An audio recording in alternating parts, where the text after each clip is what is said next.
Hello and welcome to Conversations with the Artist. I'm Jennifer Clymer, and I'm so excited to welcome some of the filmmakers behind the amazing movie All Quiet on the Western Front, Lesley Paterson and Malte Grunert. So, Lesley, please tell us, because the path that you took to get this film onto the screen is extraordinary. So I just want to hand it over to you because I can't even begin. Yeah, I mean, I read the book in high school, and it's, as we all know, such a powerful novel. And I think what appealed to me the most about the novel was that betrayal of a youthful generation, because I feel like it transcends any country, any nation. And it's something that we can all relate to. And certainly being, a wee Scottish lass, an underdog, fighting against that upper brass is something that, I can really relate to. And then for the first time ever, I was reading something from what we perceive to be the enemy's perspective. And I found that so empathetic, so touching, that, even when I was only 18 years old reading this novel, I was blown away by it.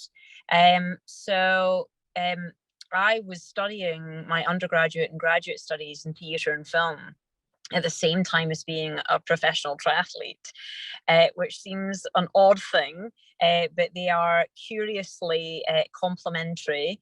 And I'd teamed up with Ian, the other writer on this project, along with Ed, and the novel was actually being promoted locally in LA as summer reading, which of course I can't imagine it ever being summer reading. And we both read it and thought, gosh, nothing has been made currently. I wonder why. I wonder who has the rights. And as writers, very much on the outside, it was kind of like a Hail Mary, and we thought, why not? And I think that both my athletic career and my arts career have always been like that. I've been pretty sort of fearless with just having a go at anything.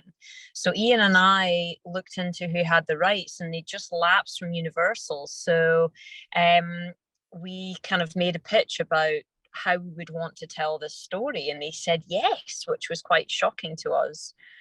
And then we went about adapting it, and that was kind of about a 2-year process. By the time we had done a lot of research, we read a lot of German trench diaries, but most importantly, we really dug into the war itself, the historical context that we now have that Remarque didn't when he wrote it. Because one of the biggest things we felt about the novel was, while absolutely beautiful and poetic, it was quite sort of ethereal, almost like excerpts of a diary. And we really felt like it needed some sort of dramatic through line to carry the story, some kind of ticking clock, something to give it this historical context and this sort of setup and understanding of the foundation of World War One, essentially leading into World War Two, which is something we're never taught. So, anyways, we went about, of course, doing this adaptation, and then came the okay, how the heck do we get this thing off the ground? And we went down a path. Of course, 16 years ago, this film would have been near impossible to do in German language, because the landscape meant that raising finance for foreign films very, very challenging. Furthermore, World War One was not really covered then. Everything was very much about World War Two, because cinema was American centric. And it wasn't really until streamers came in, and then films like Parasite winning for Best Picture, Best Foreign Film, changed the zeitgeist. So suffice it to say, it was an absolute challenge to find directors that were interested. We went to German directors first, but a lot of German directors were very scared of this project, because it's such a national novel, very precious to German culture, as Malte will talk about. Um, and yeah, it was kind of crazy. It was kind of crazy. We were learning as well. We were learning as producers, as writers. How do you do this as outsiders? nobody picks up the phone. We made thousands of calls and emails, and just trying to sort of think outside the box about how to get things done. Of course, simultaneously, I'm competing full time, and we are trying to maintain this option, which costs us several $1,000s every year, $10,000 to $15,000 a year. And, we're just kind of regular folks. How do you do that? How do you find the money for this? So we started to use my race winnings to maintain the option. And of course, the story that's popping around in the internet at the moment is one of the years we really did not have any money, and so I went out to race in Costa Rica. I thought I could win this race. I was very fit. And the day before the race, I actually fell off and broke my shoulder. And it was a total travesty because we were going to lose the option. We didn't have any more money. I really had to win this race. And the race that you're doing is a triathlon. So it's a triathlon. So it's swimming. I do off-road triathlon. So it was mountain biking and then trail running. So I, of course, broke down into tears. What are we going to do? Not only am I upset about not being able to race, but this is it. We're going to lose this option after, friggin' 7, 8, 9 years of trying to get it off the ground. And my husband, who's a sports psychologist, he said to me, okay, let's break this down. How can we get through this race with a broken shoulder? So I managed to prop my hand up on the bike. I was like, okay, I can cycle. That's okay. I can make it. And if there's anything technical on the descents, like over rocks or downhills, I'll just walk and no big deal. Okay, I can run. It's not too painful. I'll take some painkillers. The up and down motion's not too bad. Swimming, forget it. I could not lift my arm up at all. And my husband, Simon, turns to me and he says, you're really good at the one arm drill. Why don't you try swimming the mile with one arm? And I thought to myself, I am actually quite good at that. I'm a very strong kicker. Why not? What's the worst that can happen? I make it 100 yards out and I have to come back. No, nothing ventured, nothing gained. So here I am on the start line. The waves are lapping in.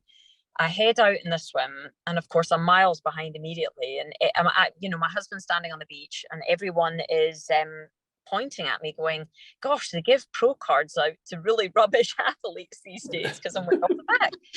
So I make it through the swim with one arm. I'm totally exhausted, but I come out 12 minutes down off the leader. I get on the bike and I'm very fit, and I managed to plow my way through to second. Getting off the bike on all the technical descents, but just going as hard as I can, knowing this is the last chance saloon. Get off the bike and run into first place. And so end up winning I think I won about $8,500. And that was enough to kind of, tide us over and maintain that option. So, yeah, it was a long and arduous journey, but both Ian and I felt so passionate about this story and this message that it needed to be told that we just kept going. And then we were so lucky that we got an email from Malte and Edward. They had found our script and really enjoyed it and came to us and said, Lesley, Ian, how would you feel about doing this in German language? And we were like, absolutely. This is amazing. We knew of Ed's work. We knew of Malte's work. And it's difficult to explain because when you've been on this journey and you try and convince yourself every step of the way that this is the right step that you're taking. But when these guys came to us, we're like, oh my gosh, this is it. We knew it. So really the rest is history. It's been an absolute honor to be teamed up with these guys. And man, what a journey just to see it come to life and to be a part of this. I still can't believe it. I still can't believe it. So, Malte, how did you find the script? What happened before that phone call? Obviously, when the script found me, I wasn't aware of all of that. Sort of when the script found me, I realized that Lesley and Ian had been trying to set this up in very iterations. It's sort of, and everybody sort of tuning in sort of knows that sort of in our industry, sort of there's a certain part that is just alchemy or sort of timing or whatever. And they had been trying to to do this, and they had held on to the option of what is the best-selling German language novel of all times, and sort of the option of a novel that I had read in my teens and again in my twins. And when the script found me, and the script found me sort of, through sort of an agent in the US at Gersh, Frank Wooliger, who attended to a lawyer in the UK that I had previous dealings sort of, and Jeremy Gawade sort of at Lee and Thompson. And he thought Malte should have a look at this sort of somehow. And so I did, and it immediately felt like a blind spot. Sort of, this film had never been made in the German language, and it's sort of the first adaptation in 1929 was made in Hollywood at a time when the film sort of couldn't have been made in Germany anymore, because sort of the rise of the Nazi Party and nationalism. It was produced by a German Jew that had sort of left early enough and founded Universal Pictures. And it was directed by Luz Milestone, who was born Lev Milstein in what today is Ukraine. And it won 2 Academy Awards in 1930. And the film, when it premiered in Germany, was banned shortly after the premiere. The book was banned and burned. Remarque had to leave the country. So it's somehow, it felt like an obvious blind spot. Sort of, it's a seminal novel about World War I and and about a lost generation in Germany, and a war story from a very, very German perspective, one that is sort of filled with guilt and shame and regret. It's not a hero's journey. A German war story can't be a hero's journey. Germany started 2 world wars, lost both, committed the greatest crimes of the 20th century. So sort of all of that sort of came together when Lesley and Ian's script came to me. And as Lesley just said, sort of they had miraculously and through a lot of hard work and endurance managed to hold on to this option for over a decade. So when the script came to me, I thought, obviously, sort of, this is such an obvious thing, and especially at a time that we live in, when nationalistic right-wing propaganda has entered the political discourse again for 10 years. All Quiet is a story of young men who fall prey to this kind of propaganda and go to war thinking it's an adventure, and fall prey to a language that suddenly we've heard again for the last 10, 15 years. There are right-wing parties in every European parliament. There was a Trump administration, there was Brexit, there's, the government in Hungary. So all of that felt like sort of an obvious relevance. So I read the script, and I think when I read it, Lesley and Ian were still sort of thinking of it of an English language script, but sort of, or an English language film, but sort of, I read it and I called Edward, with whom I was working on another project, and proposed it. And then we went back to Lesley and Ian and said, I think we have to do this, but we have to do it as a German language film. The decision to keep it in its true form, in terms of the German speaking German, the French speaking French. It transports you in a different way, where you feel it's almost a documentary. And of course, you know, I have to assume the writing changed a little bit in the course of production, because your artists that you assembled as your team, what an extraordinary job. I've watched the movie twice, and the first time, the reason I had to watch it twice is the first time I kept getting distracted by the beauty of the dirt, by the mud, and the sense of filth that they're always covered in. And in one of the most heartbreaking scenes in the trench, where you see Paul really change his character, the work that is done by the artists for that scene is just, it's gruesome and beautiful all at the same time. Yeah, I mean, sort of, it's Edward and I sort of went back to Lesley and Ian, and sort of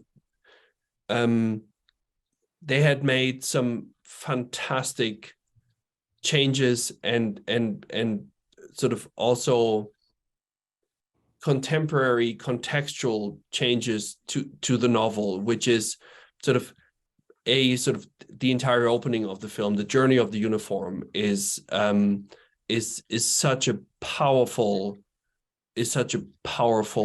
image, and the inclusion of the armistice negotiations added sort of historical context, and as Lesley said, sort of put it into context of the end of World War I was really just the beginning of World War II. So we did go back to them and said, this is really, really beautiful, but if it, please don't sort of, allow us, because, I think we have to make this in German, which means Edward needs to take this on and make this his, and it's, sort of, and it's a, it's going to be in another language, but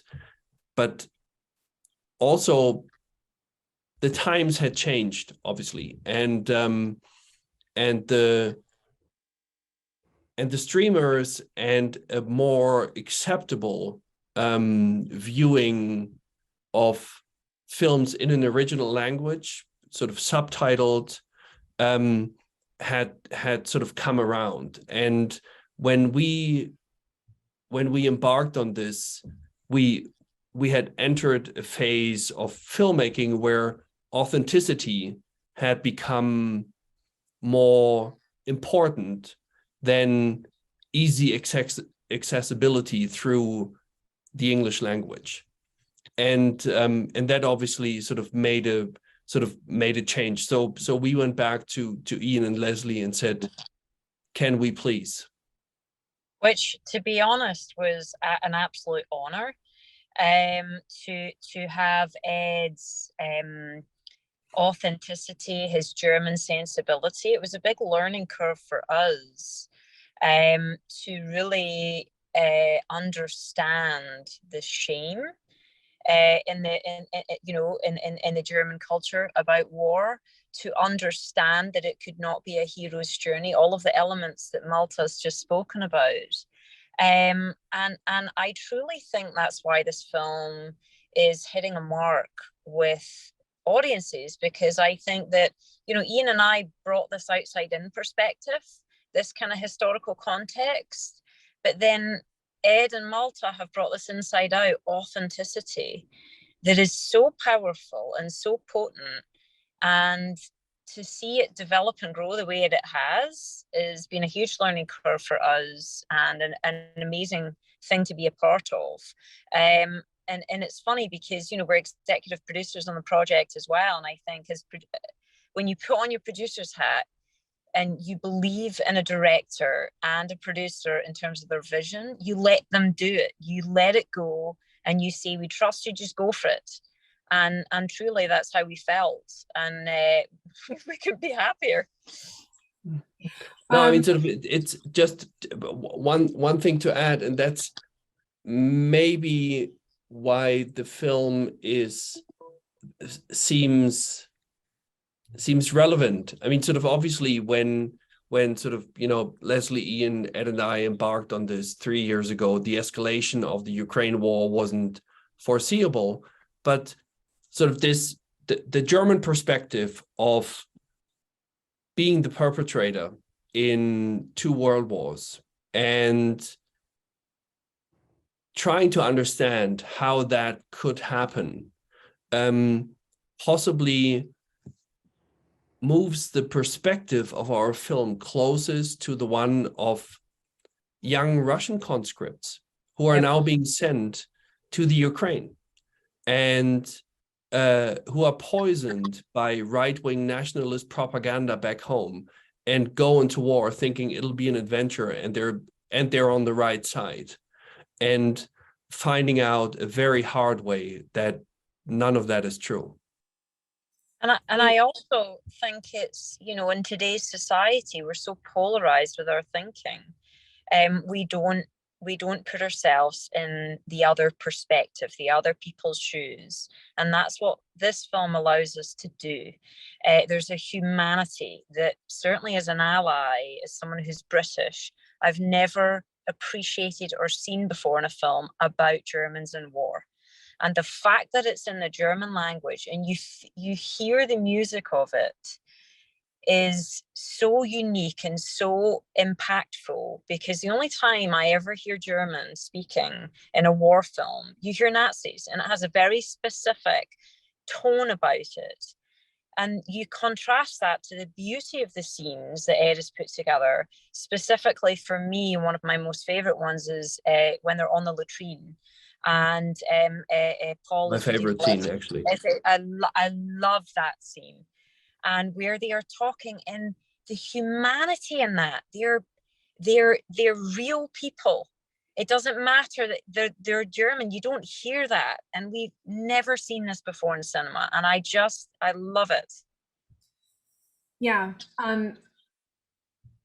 So many things I want to comment on. The uniform, the journey of the uniform feeds directly into the propaganda as well, because it's the lie. It's taking the name out of the uniform, and it must have been too small for him, because they're not telling these young boys.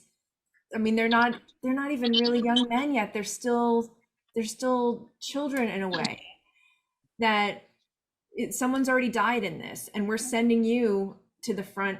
They think they're going to Paris. I mean, that it's that moment when they realize they're throwing water out of the trench, and they're never going to see everything that all of the older men were pumping them up to get them excited to sign on for. And then the beauty of the relationships.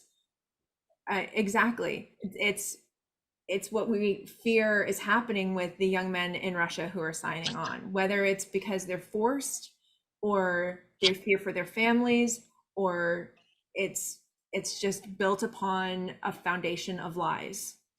And that it's sort of it's truly sort of, you know, that is the meaning of the word cannon fodder.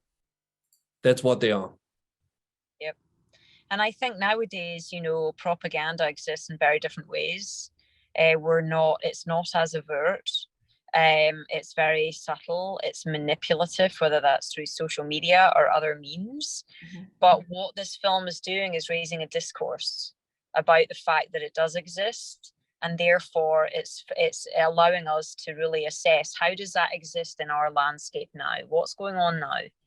And that's what we want. We want that discourse to occur. Do you find yourself grateful that the journey took so long, that endurance is part of your fiber, and this film landed at the time frame that it did? Yeah, I mean, obviously we would rather it didn't. You know, you'd rather those wars don't take place. Right. But what it tells me is that audiences want content like this that has meaning, that has purpose. And if we can do what Ed and Malte have done, where we take a film that has such a strong message, that is so impactful, and we tell it in a way that can grab an audience, then we can have more content like this. I mean, how many of my friends have reached out to me saying their children are telling them to watch this film? That's amazing. So it's a very exciting, for me, I feel like it's a very exciting time. And if it took all of that pain and torture to get here, so be it. I just feel incredibly grateful to be a part of this, and to see it come to life. It's amazing. I do have a couple of comments from residents who wrote in earlier that I want to share with you. But before we get to that, I would love to touch briefly upon the casting, because one of the things I mentioned earlier, where it kind of feels like you are watching a documentary plucked right up from World War I, is because there weren't, very famous faces in the roles of these young men. Can you talk a little bit about that as a process and as a decision? Because Felix is disgustingly talented. Like he's amazing. Yeah, frankly, I can really just give credit to my wife. This is because she was part of the sort of artistic management of the Vienna State Theater, and she saw Felix Camera in acting school and hired him onto the theater. And as we were embarking on All Quiet, she said, you have to come to Vienna and see this young man on stage. And I'm very, very happy I did. I mean, sort of it is, my wife and I have completely unfounded parental pride in Felix sort of doing so well. But really, I mean, sort of it is, he's just, he is one in a million. Sort of, he is such a huge talent, and we're so lucky and happy we found him. And he had never been in front of a camera before we started shooting. He is a very, very talented sort of, he was a young but sort of very talented stage actor. And he we're just incredibly lucky, and it's not, it's not us that did this, because Felix is just fantastic. So we were just lucky, and he worked so hard, and he had this, because he had never been in a film, and he was sort of unused to out of continuity shooting, right? Sort of, on stage, you're in 6 weeks, 7 weeks, 8 weeks rehearsal, and it's, you start at the top and you end at the end, and sort of, and then you go to the premiere. So he was very worried. So he created this Excel spreadsheet where he had assigned various sort of qualities to his character, sort of desperation, sort of wanting to leave, urge to kill, a whatever, sort of survival instinct, being hungry, and sort of, so he had sort of like these 10 things, and he had given values to sort of these various character qualities from 1 to 10. And then he created this super complicated Excel spreadsheet saying, so in this scene, I have these 10 character traits, and character trait sort of, wanting to leave, wanting to go home, or urge to kill, or survival instinct, or just being hungry or desperate is either 1 or 2 or 8 or 10, whatever. So he created this graph that he would go to each night before he went into the next shooting day to remind himself of where he wanted to be and remind himself of, okay, so on that day, I'm on 8 in this. So in the scene before, I better not be at 1. I better be at 6, so that it somehow sort of, is a transition. And he's scientific breakdown remarkable. of acting. Yeah, that's amazing. Yeah. And clearly it paid off. I wanted to share these quick thoughts. Corinne wanted to say it was a wonderful film. It was splendidly done. She doesn't have any questions because she thought it was the perfect war movie and it affected her greatly. Oh, wow. It's amazing. Thank you. Thank you. Gosh. And this is from Helen. All Quiet on the Western Front depicts the futility of war like no other movie ever made. I was completely involved with the young German hero Paul Brummer as he proudly donned his uniform and found myself empathizing with the so-called enemy as it got ripped to shreds. The word enemy is invented from tyrannical rulers. The movie brings that understanding that there is no enemy. We are all one people, united. Great. Couldn't have said it better myself. Yeah. Thank you. No, I mean, sort of, yeah, that is sort of, that is, the one thing in Remarque's novel and sort of, and possibly from a German perspective and in Leslie's and Ian's script sort of, and that possibly sets it apart sort of from other war films is the death of an enemy is not a positive thing. It's just another death. Yeah. Yep. Thank you so much for taking the time with us. Best of luck in the rest of your awards journey, and congratulations on every accolade thus far. It's amazing. Thanks. Thank you guys. Bye. Bye. Bye.